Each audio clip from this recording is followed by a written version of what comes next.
Your tutor Megha Gupta. अब हम पढ़ने जा रहे हैं एक 8th सेमेस्टर का सब्जेक्ट है बी फार्मा का बायोस्टैटिस्टिक्स।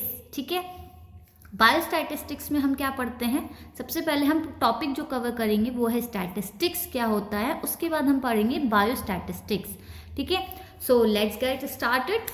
सो स्टैटिस्टिक्स क्या होता है, basically it is a technique. जब भी वर्ड टेक्निक आए यानी कोई ना कोई मैथडोलॉजी का यूज़ किया गया है। किसका यूज़ किया गया है, कोई ना कोई मैथडोलॉजी का यूज़ किया गया है। अब मैथडोलॉजी है यानी कोई मैथड ट्राई किया गया है, वो मेथड क्या करेगा, एनालिसिस करेगा न्यूमेरिकल डाटा की। यानी statistics is all about the data. ठीक है, which type of data, numerical data. यानी जो भी चीज़ आपकी नंबर्स में गिवन है वो सारी क्या आती है आपकी, किसके अंदर आती है, न्यूमेरिकल डाटा के अंदर आती है।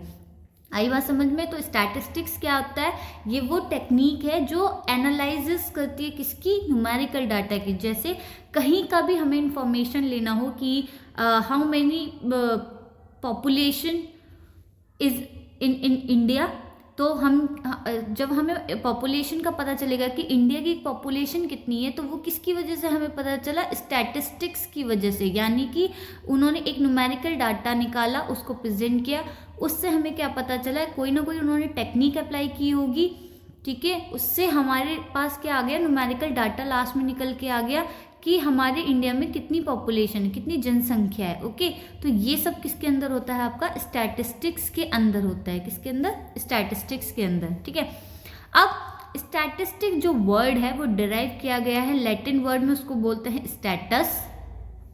जर्मन वर्ड में उसको बोलते हैं स्टैटिस्टिक एंड इटालियन वर्ड में उसको बोला जाता है स्टैटिस्टा। ठीक है, each of which means a political state. Clear. अब हमारा जो ये स्टैटिस्टिक्स है इसके दो सेंस है। जैसे इंग्लिश में बोला जाता है ना, in plural it is called this or in singular it is called this. तो प्लूरल के सेंस में क्या कहा जाता है, it means set of numerical figures called data. ठीक है, अगर न्यूमेरिकल फिगर है, ठीक है, जब नंबर्स ऑफ न्यूमेरिकल फिगर्स है उसको कलेक्टिवली क्या कहा गया है, डाटा।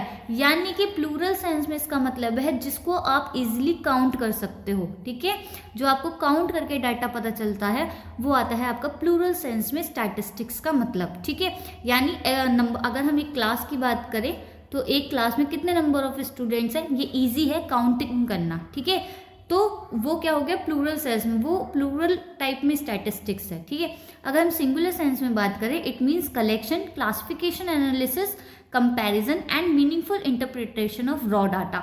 रॉ डाटा का मतलब आता है, अभी हमने एक पर्टिकुलर क्लास की बात करी कि कॉलेज में कोई क्लास है तो उस पर्टिकुलर क्लास में कितने नंबर ऑफ स्टूडेंट्स है। ठीक है, पर जब रॉ डाटा की हम बात करते हैं तो उसमें आता है आपका, जैसे सपोज कॉलेज है, ठीक है, तो कॉलेज का एक रॉ डाटा हो गया, तो आपको इन्फॉर्मेशन क्या होगी, कितने नंबर ऑफ ब्रांचेज हैं, कौन कौन से कोर्सेज हैं, उसमें कितनी नंबर ऑफ ब्रांचेज हैं, फिर उन ब्रांचेस में अगर कोई सेक्शंस भी अवेलेबल हैं, उसके बाद क्या होगा आपका, उसके बाद जाके आपको एक डाटा, यानी आपके पास बहुत बड़ा रॉ डाटा है, उसको आपको समराइज करना है और प्रेजेंट करना है, वो आता है आपका सिंगुलर सेंस में। ठीक है, रॉ डाटा का मतलब समझ में आया, जब आपके पास एक बहुत बड़ी इंफॉर्मेशन के फॉर्म में अवेलेबल हो तो आप उसको किस तरीके से स्टैटिस्टिक की फॉर्म में डाटा में कन्वर्ट करते हैं, न्यूमेरिकल डाटा में कन्वर्ट करते हैं, वो आता है आपका रॉ डाटा। ठीक है, नेक्स्ट अगर हम एक साइंटिस्ट हैं हमारे, अकॉर्डिंग टू क्रॉक्सटन एंड कॉर्डन, ठीक है, इनकी लैंग्वेज में बात करें तो रॉ डाटा का मतलब क्या होता है,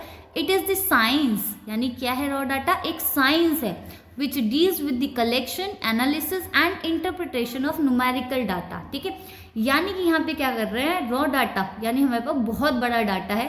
ठीक है, इसको आपने क्या क्या सबसे पहले क्या करोगे, आपको कोई भी इंफॉर्मेशन आपको निकालनी है, हमें यही पता करना है कि हम जिस पर्टिकुलर जगह पर रहते हैं उसमें कितने नंबर ऑफ लोग हैं। ठीक है, तो आप क्या करोगे, पहले हाउसेस कितने हैं ये कलेक्ट करोगे, मतलब उसका डाटा कलेक्ट करोगे ना, कितने नंबर ऑफ हाउसेज हैं, फिर पर्टिकुलरली कितने नंबर ऑफ पर्सन्स एक पर्टिकुलर हाउस में रहते हैं, उस हिसाब से आपको पता चल जाएगा।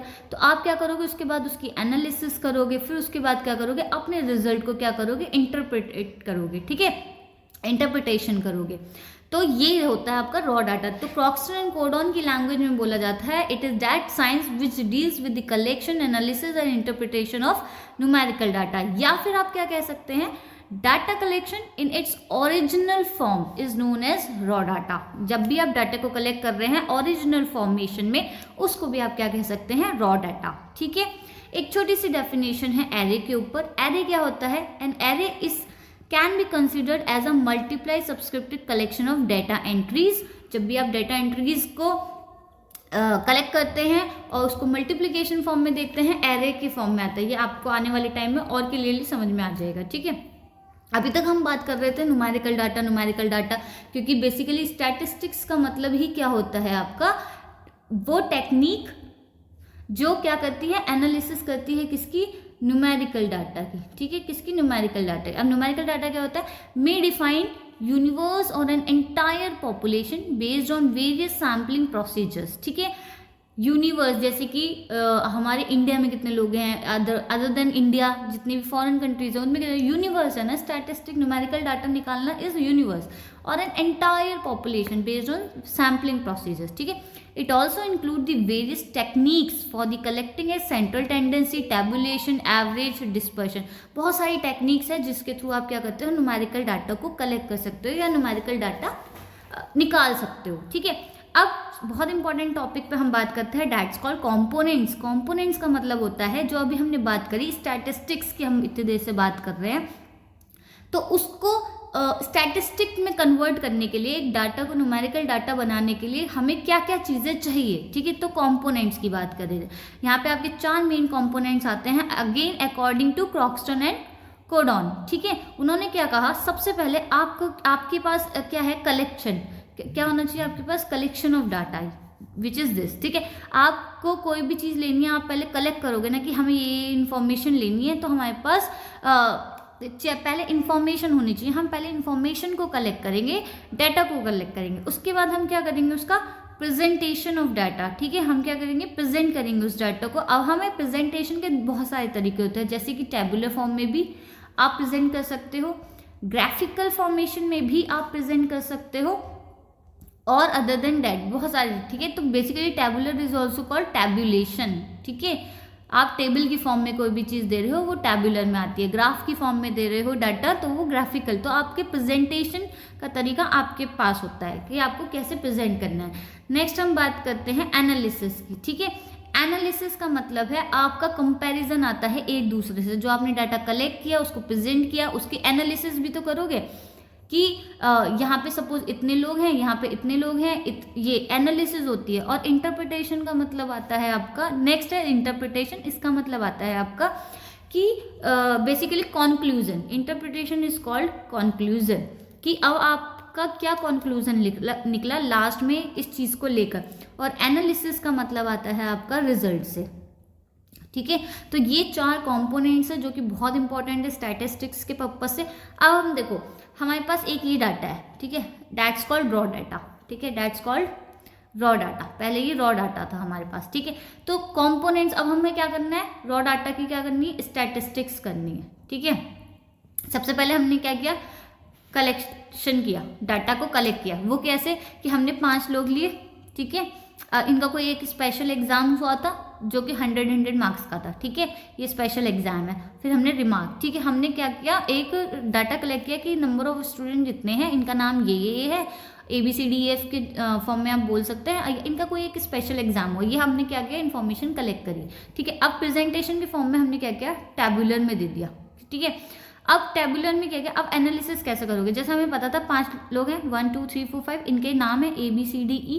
ठीक है, 100 मार्क्स का स्पेशल एग्जाम हुआ है तो सबके 100, किसी के 40 आए हैं, किसी के 80, किसी के 70, किसी के 90, किसी के 30। ठीक है, रिमार्क की फॉर्म में आप करोगे जब आपको पता है कि पासिंग मार्क्स 50 है, तो 50 से जितने भी बिलो हैं तो वो क्या होंगे, फेल मार्क्ड होंगे, और 50 से आगे वाले कितने होंगे, पास मार्क्स होंगे। तो 40 है तो फेल, 80 है पास, 70 पास, 90 पास, इवन इसके हाईएस्ट हैं तो इसने क्या किया है, एक तरीके से टॉप भी किया है, और अगेन 30 ये भी फेल। अब हमें इससे क्या पता चला, एनालिसिस क्या हुई, रिजल्ट ये निकल के आ गया, ये किसकी फॉर्म में निकल के आ गया, आपका रिजल्ट की फॉर्म में निकल के आ गया। ठीक है, कंक्लूजन क्या निकला कि ये जो 4th नंबर का कैंडिडेट है जिसका नाम D है, उसने क्या है, टॉप। ठीक है। और जो ए है और जो ई है वो एक एक सब्जेक्ट में इस वाले स्पेशल एग्जाम में क्या हुए हैं, फेल हो गए हैं, ठीक है। बाकी जो बी और सी हैं वो क्या हो गए हैं, पास हो गए हैं। ये आपका अल्टीमेटली कंक्लूड करके आया है, ठीक है। नेक्स्ट, अगर हम पुराने ज़माने की बात करें, एंशियंट टाइम्स की बात करें, तो गवर्नमेंट क्या करती थी स्टैटिस्टिक के केस में, सबसे पहले क्या होता था, या तो बस ये पता करती थी कि नंबर ऑफ लोग, पॉपुलेशन कितनी है, ठीक है, या फिर प्रॉपर्टी कितनी है लोगों के पास, ठीक है, किसी एक पर्टिकुलर कितनों के पास कितने नंबर में प्रॉपर्टीज है। तो एंशियंट टाइम में गवर्नमेंट ये पता करने के लिए स्टैटिस्टिक्स का यूज करती थी। किसका यूज करती थी, स्टैटिस्टिक्स का, ठीक है। नेक्स्ट, अगेन अगर हम एक साइंटिफिक फॉर्म में स्टैटिस्टिक्स की डेफिनेशन के बारे में बात करें, तो स्टैटिस्टिक का मीन होता है अ मेजर्ड, यानी ठीक है, मेजर्ड और काउंटेड फैक्ट, ठीक है, और piece of information started as figure such as height of person, birth of a body. It is a science of figure. Statistics को क्या बोला जाता है, science of figure बोला जाता है. It is a field concerned with various techniques or methods of collection, classification, summarizing, interpretation of data and drawing inferences, testing hypothesis and making recommendation. ये जितनी भी चीज़ें हैं वही कलेक्शन करना, क्लासिफिकेशन करना, फिर उसको समराइज करना, उसको डाटा को इंटरप्रेट करना यानी कंक्लूड करना, ठीक है। हाइपोथेसिस का मतलब होता है जो आप सोचते हो, ठीक है, आपने कोई प्रॉब्लम सोची, ठीक है, दैट्स कॉल्ड, आपने सोची ना, तो वो होगा आपका हाइपोथेसिस, ठीक है। नेक्स्ट हम बात करते हैं ब्रांचेस ऑफ स्टैटिस्टिक्स की। तो ब्रांचेस यानी कि अगर आपको दो चीज़ों में बांटा जाए स्टैटिस्टिक्स को, तो वो दो चीज़ें क्या, एक तो डेस्क्रिप्टिव स्टैटिस्टिक्स, एक इन्फरेंशियल या फिर inductive statistics which means conclusion, ठीक है। जो डेस्क्रिप्टिव स्टैटिस्टिक्स है उसमें बेसिकली क्या आते हैं आपके, बेसिकली कंपोनेंट जो अभी आपने पढ़े, ठीक है, collecting, organizing, summarizing, presenting data.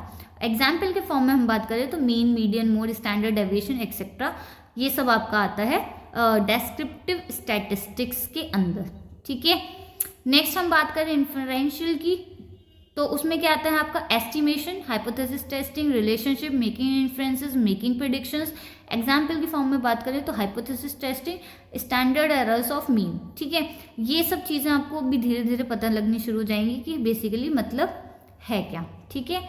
Next हम बात करें इम्पोर्टेंस ऑफ स्टैटिस्टिक्स की, तो इम्पोर्टेंस क्या है, हमें स्टैटिस्टिक्स हमारे लिए इतनी इम्पोर्टेंट क्यों है। पहली चीज़, to be able to effectively conduct research, आपकी रिसर्च के लिए बहुत ज़्यादा इंपॉर्टेंट है। आप किसी भी पर्टिकुलर चीज़ पे अगर आप रिसर्च कर रहे हैं तो आपके पास डेटा होना बहुत ज़रूरी है, ठीक है। इसलिए इस सब्जेक्ट का नाम क्या है, biostatistics and research methodology, research methodology. तो आपको बेसिकली रिसर्च के केस में स्टैटिस्टिक्स की या फिर बायोस्टैटिक्स की ज़रूरत क्यों पड़ती है, क्योंकि आपने कोई भी एक प्रॉब्लम देखी तो आपका वो पता होना चाहिए ये प्रॉब्लम पे कितने लोग अभी तक बात कर चुके हैं, अगर कोई मेडिकेशन आया है या फिर कोई भी रिसर्च हुई है तो कितना क्या क्या रिसर्च हो चुकी है, इसके लिए स्टैटिस्टिक्स डाटा आपके पास होना बहुत ज़रूरी है। Numerical information is available everywhere, ठीक है। To study statistics is to be able to read journals, ठीक है, जनरल्स के बारे में पता चला। To further develop critical and analytical research skill, the knowledge of statistical method will help you understand how decisions are made and give you a better understanding of how they affect you.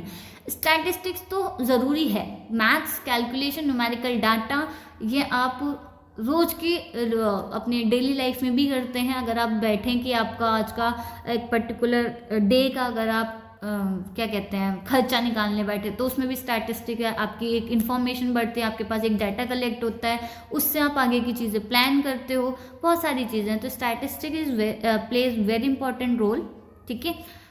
Next, so I hope आपको statistics का मतलब समझ में आया हो, ये video पसंद आई हो। अगर आपको मेरी वीडियो पसंद आई हो तो please please please do like, share and subscribe my channel, share it with your friend circle. Biostatistics जल्दी से लोगों को समझ में नहीं आती है। I like to help you, to guide you regarding all these problems. आगे आने वाले लेक्चर्स में हम बहुत अच्छे अच्छे न्यूमेरिकल्स भी परफॉर्म करेंगे। मैं कोशिश करूँगी हर टाइप के न्यूमेरिकल आप लोगों को सॉल्व कराऊँ। Thank you so much for watching. Stay tune for more videos and my next video is on the topic biostatistics. अभी हमने सिर्फ और सिर्फ स्टैटिस्टिक्स पे बात करी है। Thank you.